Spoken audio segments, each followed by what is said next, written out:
Welcome to Living the Smarter Science of Slim, where we provide a scientifically proven lifestyle for long-term health and fat loss by eating more and exercising less, but smarter.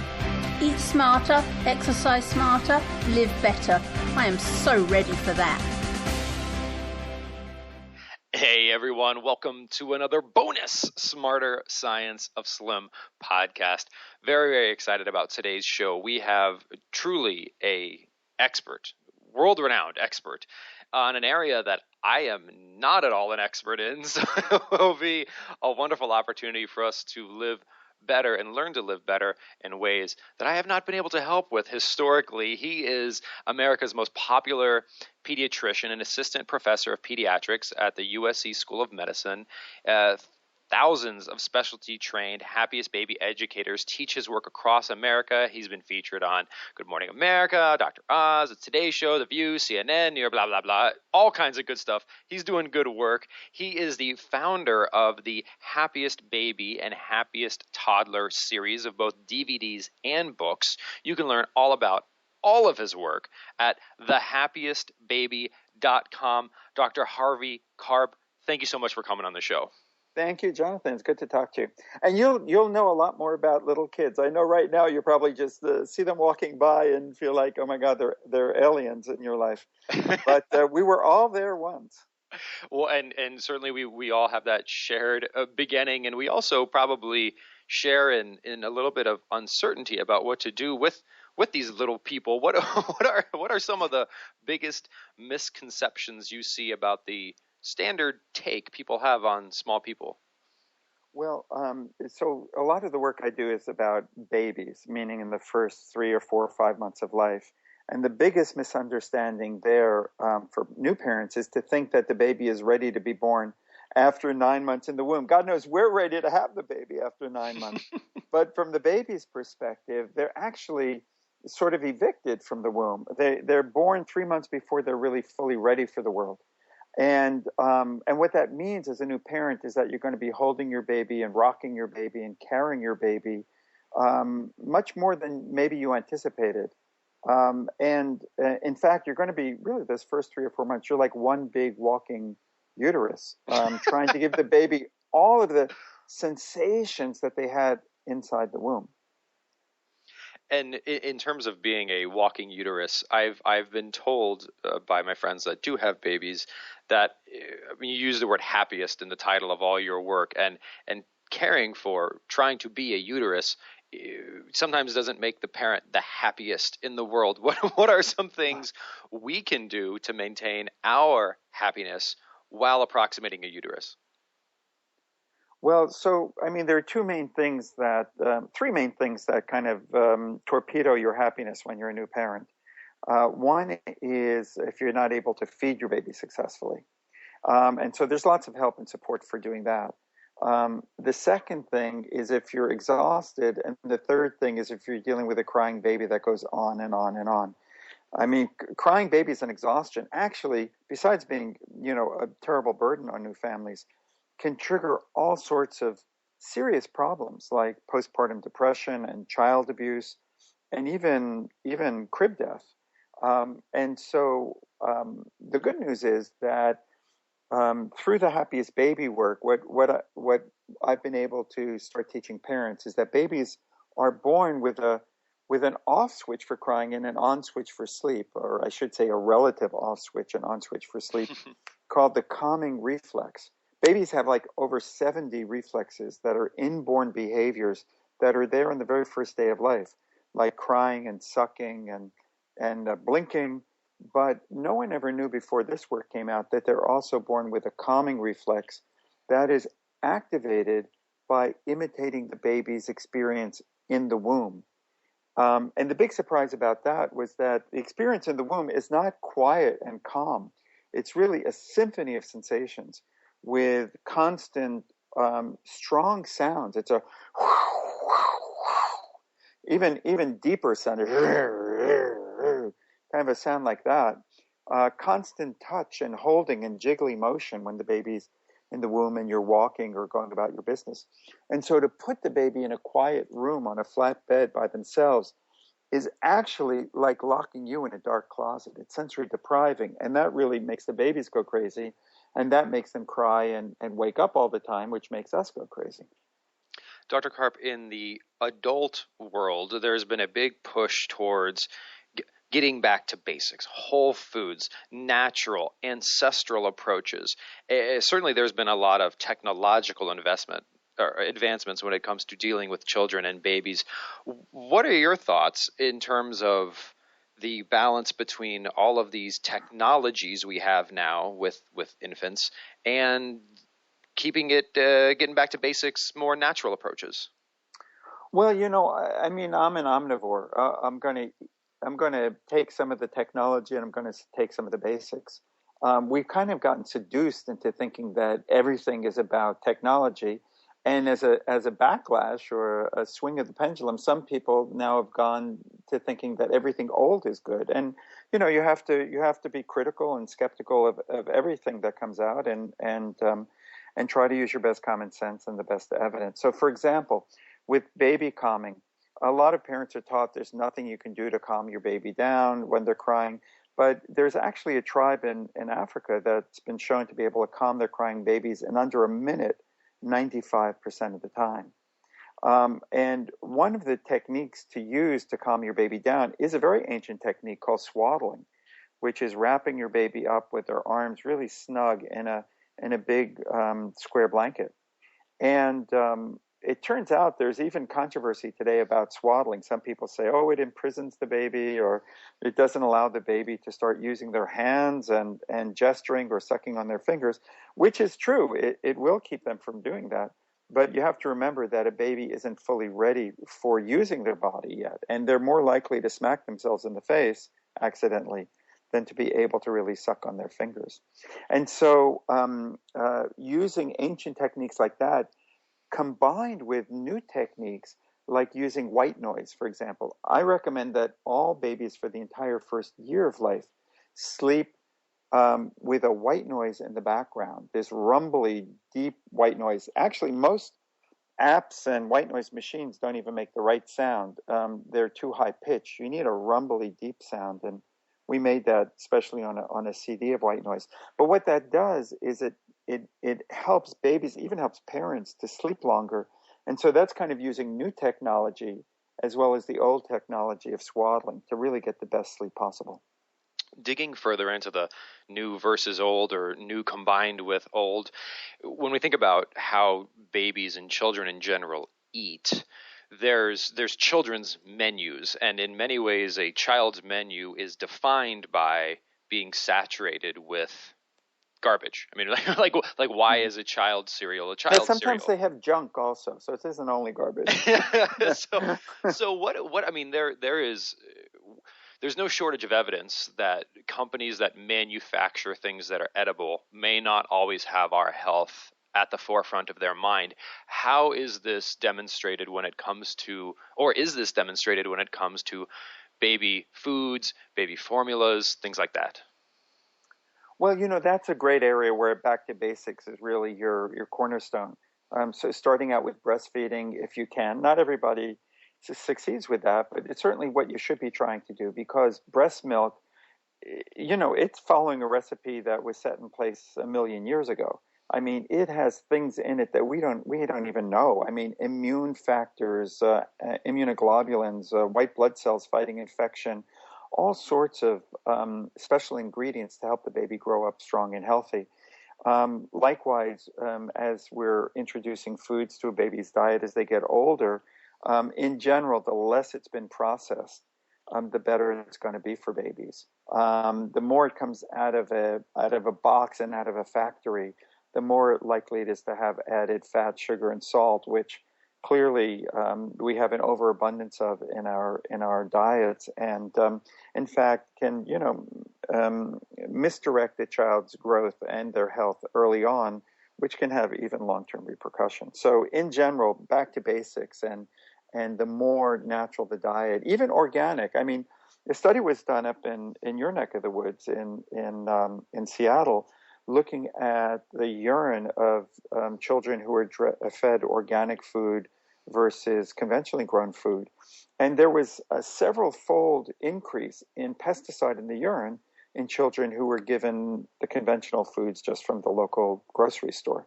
What is that? What does that exposure to chemicals do to young children? Well, we don't really know. We do know that these chemicals can be neurotoxins. I mean, they're strong enough to kill the bugs. We need to be concerned about that. And if you can, try to eat organic foods. And have you found, Dr. Karp, one technique some of my friends practices, they have these really high-end blenders like a Vitamix or a Blendtec, and they just make their own baby food by pulverizing whole foods. Have you had patients have success with something like this? Yeah, sure, absolutely. And people prepare purees and then put them in ice cube trays and, freeze them and pop them out when they need them. Again, that works for some people, doesn't work for other people. It's just their lives are too complex and they're too busy holding down two jobs and paying their bills. So in that case, it's great that you have access to pre-made baby foods. So, but in general, if you can move in that direction, if you can move in the direction of being able to prepare your own foods for a baby, and as I said, use foods that are more locally grown, farmers market foods that you can buy on the weekend, which oftentimes you can get at a cheaper price anyway, and they're fresher and more flavorful. And organic foods, I think that's, those are just good common sense steps, that will move your child in the direction of better health. Continuing the thought of moving your child in a direction of better health as they continue to grow, we know that there are over 40 million children under the age of 5 suffering from overweight or obesity in this world. When does that need to enter the parent's mind? I mean, forgive my ignorance here, but you've got a 1 week baby, 1 week old baby. I'm not sure how worried about like excess fat gain anyone needs to be at that point in time. So when does that become a concern? What should we watch out for, and how do we help our children not perpetuate this childhood obesity epidemic? Well, interestingly, a study was done at Penn State University. It was published in 2011 using the Happiest baby work as a tool for parents to help their children sleep longer. And then they measured if the baby could sleep longer, and they also suggested not starting solid food till 6 months of age, if they would be able to reduce overweight and obesity at 1 year of age. And they showed that when you combine better sleep with just some simple dietary advice, we were able to significantly reduce overweight and obesity at 1 year. So part of obesity prevention, if you will, in the first year of life is getting good sleep. That's for the baby and for the parents. Absolutely. Because when you're overtired, you're eating pie at 11 o'clock at night and you're not getting exercise. But the number one thing parents should be paying attention to in terms of overweight in young children is the growth curve that the pediatrician or the family practice doctor measures at each office visit.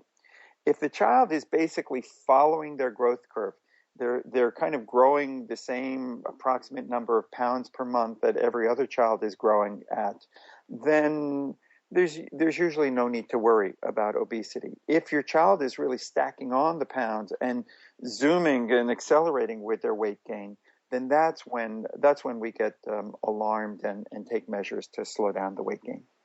And is that different in small people than it is older people in terms of the approach taken in response to obesity or overweight?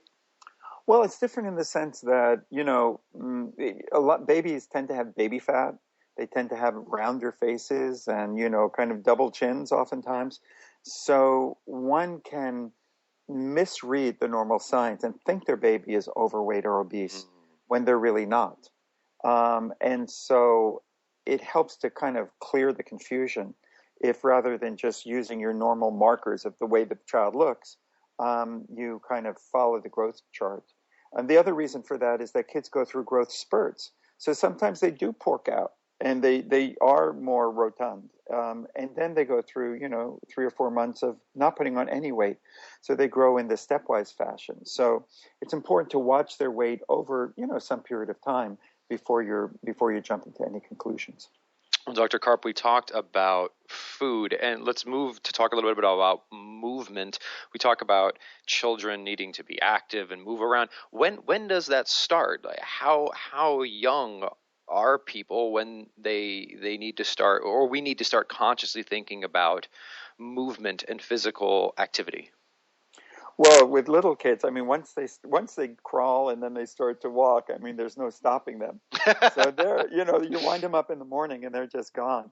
But let me just say, so there's also, as you mentioned in the beginning, a Happiest toddler book and DVD. That's for kids from about 8 or 9 months up to 5 years of age. With babies, the concept is that they're really born 3 months too soon, and so you're a walking uterus for the first 3 months, this idea of the fourth trimester. With toddlers, the key concept is toddlers are not so much little children as they are kind of like cavemen. They're primitives. They're uncivilized. They're not born knowing how to say please and thank you and stand in line and share their toys. And like any good self-respecting caveman, they are running and climbing all over the place. So usually the issue is not, giving them more exercise, unless you're living in Alaska in the wintertime when, you can never go out of the house. It's more a matter of childproofing your house and making sure that they can't get into mischief when they're climbing and, running into every corner. Well, so what happens then? Because, I mean, that seems like the natural state is one of movement and activity and vibrancy. That seems to trail off, though. Is that just societal and something we need to work on? Well, yeah, part of it is. In other words, young children really do well when they have a lot of time outside, when they get a chance to really run around and burn up their energy and socialize with other kids. So getting out to the park, getting into a preschool setting, getting into opportunities where the kids are excited to be with other kids, as opposed to being stuck at home and watching, TV or video games, or not video games, but videos, which only encourage, a sedentary existence and reduce, calorie expenditure. And then the other half of it is, making sure that your kids are eating, good healthy foods, high in fiber, low in sugar and fat. Little kids need fat. I mean, they're not supposed to be on a low-fat diet, at least until they're 2 or 3 years of age. Cholesterol is important for brain development and for the development of all the cells in your body. So it's not quite the same perspective that we have as they're getting over 3 or 4 years of age, when we might start, looking to bring them up to a more restricted, not restricted is probably the wrong word, but a more balanced diet in terms of reduction of some fat and cholesterol. Dr. Karp, what led you down this path of pediatrics and to develop the Happiest baby brand line and coaching series? Well, I was a pediatrician for 30 years, and I studied child development before I became a pediatrician. And I observed things during my practice, things that weren't commonly understood. Like all people, I like to solve puzzles. And so there was a puzzle of, why do kids cry in our culture and yet other cultures don't suffer that same experience? How do you get kids sleeping longer? I wrote a book last year called The Happiest Baby Guide to Great Sleep, which is about the first 5 years of life, because there's so many misunderstandings about helping kids sleep, from this idea that you have to let them cry it out, and the idea that they should sleep in a quiet room, and the idea that swaddling is restrictive, like I mentioned before. So for me, it was really an issue about, it's fun to look at some of the myths we have in our culture and poke holes in them, and kind of try to bring new scientific evidence to help us understand even ancient concepts like raising a baby, how to understand those in a new light.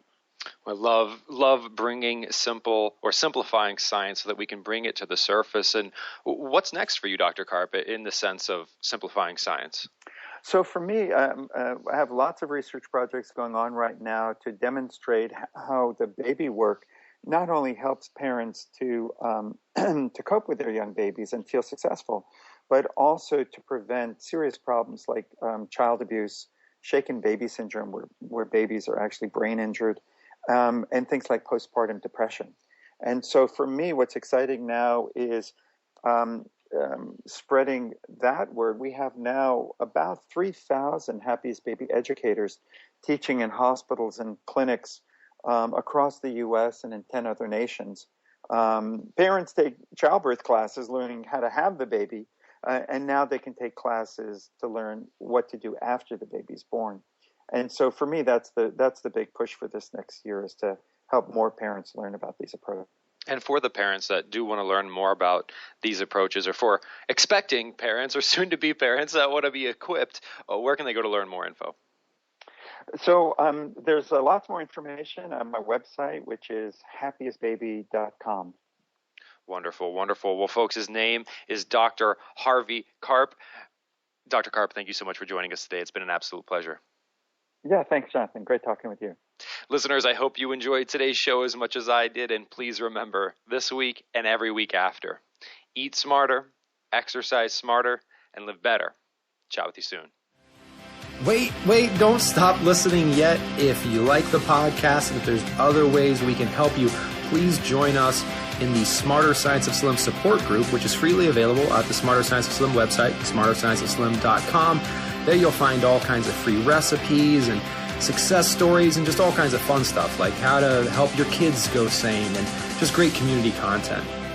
And just one last thing before you go, if you wouldn't mind heading over to iTunes and up onto Amazon.com and leaving us a review, and then going over to Facebook and liking us, we would hugely appreciate it.